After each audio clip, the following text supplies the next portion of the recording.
Saya melihat banyak perusahaan-perusahaan yang sudah memiliki sistem untuk salesnya. Ya, sistem yang sudah berjalan, ya mungkin sesimpel begini. Mereka memiliki satu divisi sales, ya divisi sales tersebut ada manajernya, ada supervisornya, ada salesnya. Bahkan supervisornya sudah dibagi, ya supervisor untuk produk, supervisor untuk area, supervisor untuk produk-produk fokus, dan juga supervisor untuk channel-channel yang berbeda dengan harapan bahwa si supervisor ini bisa memaksimalkan setiap area, setiap fokus, setiap divisi yang dia kelola. Nah, cuman owner ini masih kurang happy, masih kurang satisfy lah, kurang puas dengan hasil dari penjualan salesnya ini. Nah, ini gimana yang harus diperbaiki dari mananya? Karena kalau kita bicara sistem, sistem itu bukan ternyata tentang monitoring, tentang KPI atau tentang kita berikan reward ataupun punishment atau orang bilang konsekuensi, tapi it's about bagaimana kita bisa managing the people-nya. Jadi sistem itu juga tentang managing the people. Nah, dalam video ini saya akan sampaikan ada beberapa tips yang ingin saya sampaikan kepada Anda. Dan kalau Anda nonton sampai akhir, di situ saya akan sampaikan Anda bisa langsung download ya Sales System Starter Pack.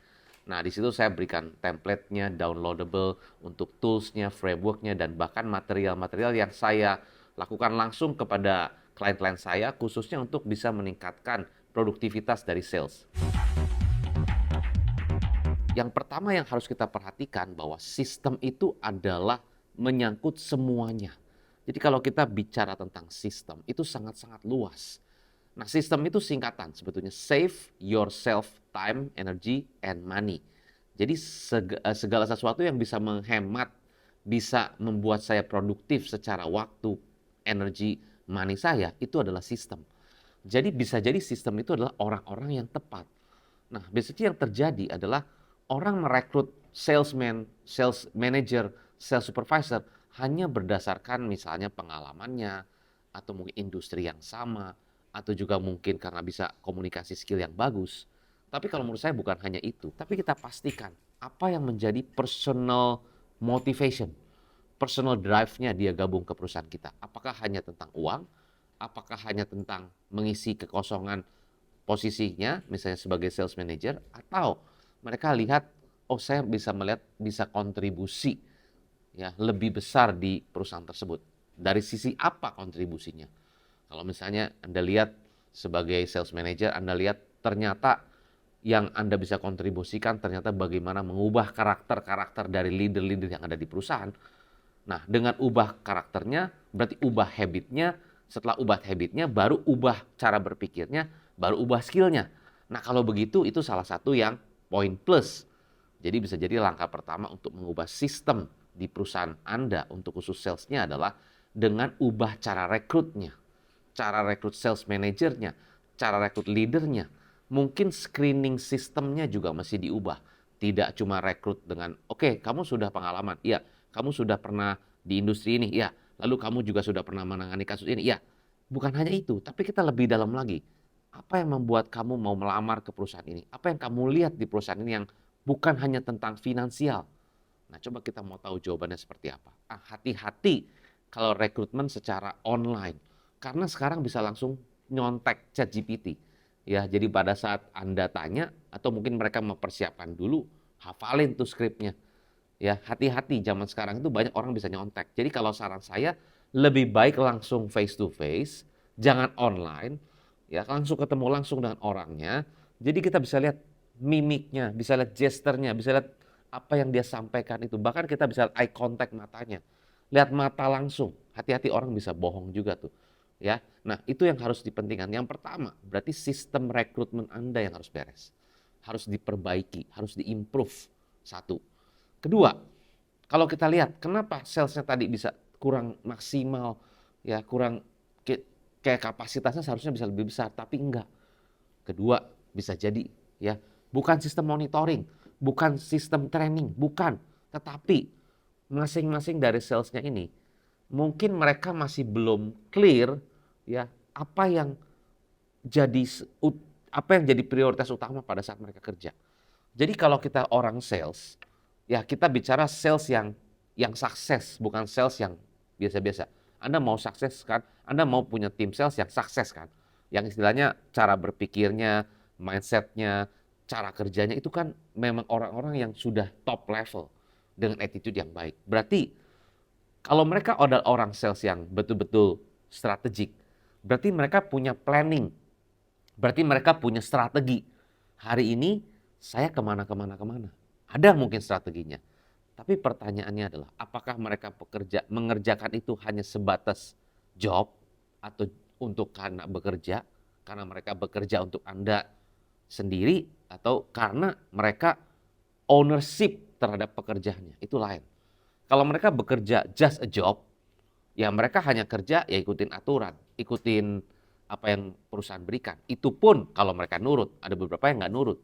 Tapi kalau mereka melihat bahwa pekerjaan itu bukan hanya job, tapi is a calling, mereka akan melihatnya akan berbeda. Oh, saya mengunjungi customer saya ini karena saya ingin agar si customer saya itu betul-betul mendapatkan manfaat dari produk yang saya sampaikan. Misalnya contoh, dia jual B2B system. Nah, begitu dia datang ke satu customer, dia katakan, ini Pak, fiturnya begini, manfaatnya begini, keunggulannya dari produk kita begini. Nah, waktu dia sampaikan itu, dia tahu kalau nyampaikan itu, customer akan angguk-angguk, tapi belum tentu ada kebutuhan, belum tentu ada urgency. Nah, dia belajar, wah kalau saya sampaikannya begitu, itu kayaknya saya akan gagal. Nah, mindsetnya dia, saya tidak mau gagal, karena satu, saya pengen supaya si customer saya itu mendapatkan benar-benar hasil yang terbaik dari saya. Itu dia mindsetnya begitu. Jarang sih dapat orang begitu. Tapi kita harus bisa membuat orang-orang yang kita punya itu punya pikiran begitu. Nah, kalau kita nggak tahu gimana caranya buka mindsetnya mereka, akhirnya mereka dengan mindset yang lama, nah itu makanya hasilnya nggak bagus. Nah, salah satu sistemnya adalah mengubah cara mereka berpikir. Ada yang disebut dengan human iceberg method.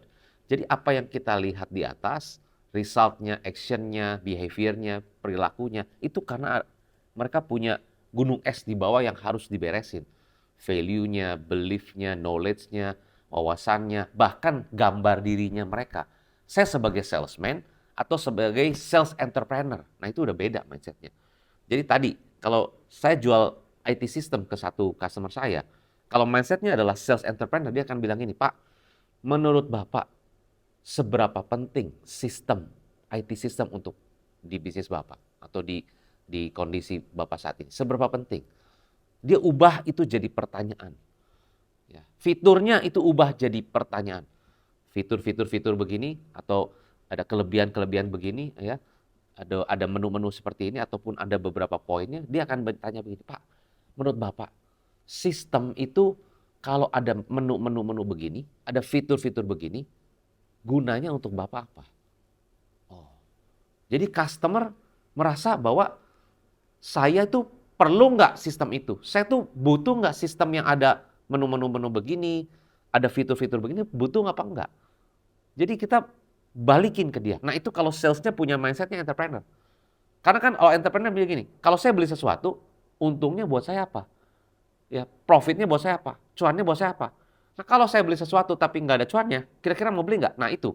Jadi salesnya bukan mindset salesman yang jualan produknya, tapi mindsetnya entrepreneur yang dimana kalau saya beli sesuatu, untungnya buat saya apa? Nah, itu. Itu yang kedua. Yang ketiga, nah itu adalah habit.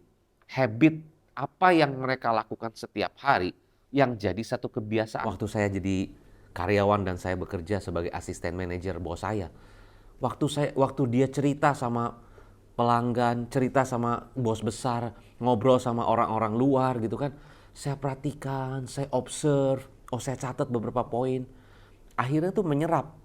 Dan saya akhirnya kalau ketemu orang baru, ketemu orang penting, ketemu orang luar negeri, saya udah punya satu ilmunya, saya udah punya bagaimana cara menceritakannya. Dan orang jadi ketawa. Nah, itu jadi habit. Jadi sometimes ya kita sebagai muridnya, waktu saya sebagai muridnya, saya belajar dari bos saya, oh begitu cara nyapa orang, oh begitu cara basa-basi, oh bukan basa-basi sih, cara membangun kedekatan. Ya kalau basa-basi kan ya belum tentu kita genuinely gitu, kita serius ngomongnya kan, atau kita tulus lah mau bantu dia, cuma basa-basi aja, cuma kayak, gimana kabarnya? Oh ya baik ya. Gimana nih hari ini lagi kerjaan apa? Nggak begitu. Dia ceritanya bener-bener, gimana? Wah udah lama nih nggak ketemu nih. Ya lu kemana aja? Jadi ada satu hal yang kita bangun, yang kita ngobrol, tapi sebetulnya bangun kedekatan, humor, cerita-cerita yang lucu-lucu. Nah itu yang saya ambil, itu yang saya pelajari. Nah, habit-habit demikian yang di luar konteks teori itu yang saya serap dan itu yang saya gunakan terus. Ya, dan itu is a system. Kalau ketemu orang baru, ketemu orang Belanda, ketemu orang Jerman, ketemu orang Jepang, ketemu orang Korea, ketemu orang Singapura, ya, jokes-jokesnya itu udah saya simpan. Ya memang konteksnya bisa jadi berbeda. Kenapa orang Itali gitu ya, itu jokes ya. Kenapa orang Itali itu pakai kenapa ada istilah yang namanya ciao gitu loh. Kenapa orang Itali itu ciao tuh keluar gitu. Kenapa? Nah, ceritanya ternyata orang Cina itu lagi masak mie, ya di copy itu sama orang Itali lagi nyumput di belakang jendela. Oh, gitu ya cara masak mie ya. Nah, terus orang Cina lihat, awas sana. Ciao. Oh, ambil tuh ciao-nya. Jadi akhirnya orang Itali pakai bahasa ciao dan dia copy bikin spaghetti. Nah, itu kan sebetulnya is a joke. Nah, tapi joke itu bisa saya gunakan untuk kalau ketemu orang-orang yang ya seneng ngobrol, orang-orang Singapura, orang-orang dari China dan sebagainya. Itu akhirnya mereka jadi ketemu jadi fun. Nah itu adalah sistem kalau menurut saya. Sistem untuk kita bagaimana kalau ketemu dengan orang baru, membangun kedekatan, membangun rasa ya humor dan sebagainya. Itu is a system. Nah jadi kalau tim sales saya masih terlalu kaku dengan skrip, terlalu kaku dengan ya bahasa-bahasa yang teori, apa yang customer pikirkan? Lo sales junior, lo sales baru, lo sales yang ya masih belajar. Akankah customer respect? Tergantung sih. Bisa jadi customernya memang ya namanya sales junior, wajar lah kalau ngomongnya masih begitu. Ya, mungkin nggak terlalu dianggap. Mungkin, saya nggak tahu zaman sekarang. Apalagi orang sales, customer zaman sekarang tuh udah terlalu banyak ketemu dengan orang sales yang gayanya sama. Jadi buat mereka, aduh males lah. Nah gitu kan. Gitu. Nah jadi itu yang membuat sales tidak maksimal. Bukan karena mereka tidak usaha. Mereka usaha sudah bagus, ada approach yang bagus, mungkin never give up-nya juga sudah ada.